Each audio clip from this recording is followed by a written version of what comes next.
President Trump did not like today's job numbers. So now he has fired the woman responsible for that report. And he had good reason not to be happy. The economy added just 73,000 jobs in July. But the bigger headline isn't about July. It's about the revisions to the numbers in May and June.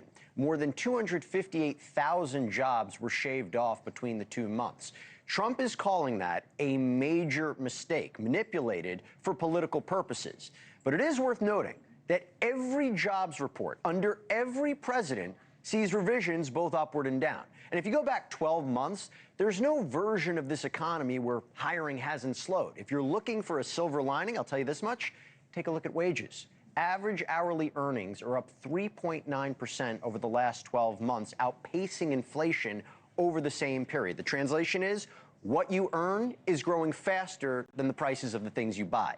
And speaking of that, President Trump just announced sweeping new tariffs on dozens of countries. Starting August 7th, a 10% tariff will hit nations that the U.S. has a trade surplus with, while countries with a deficit will face a 15% rate.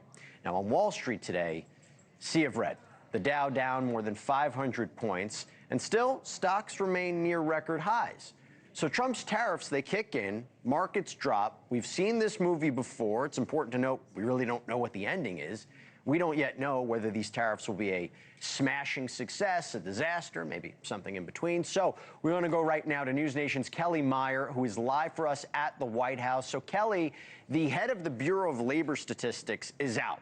What now? Yeah, hey there, Jesse. So President Trump saying tonight the Bureau of Labor Statistics Commissioner Erica McIntyre is fired, and he needs people he says he can trust. His labor secretary says in the meantime they have an acting commissioner in place while they search for a replacement. But not too long ago, Trump was happy with the CPI numbers, and they were done by BLS. And this McIntyre was easily confirmed by the Senate, both Democrats and Republicans, in January 2024 by a vote of 86-8. Both then Senators Marco Rubio and J.D. Vance supported her, and now Trump's Secretary of State and VP now is what they are.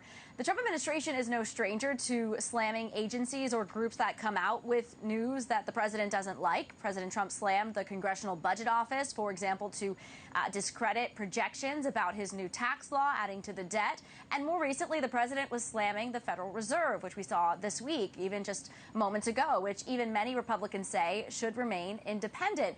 President Trump also today asked if all government officials should fear for their jobs if they have negative news about the president. And here's what he had to say.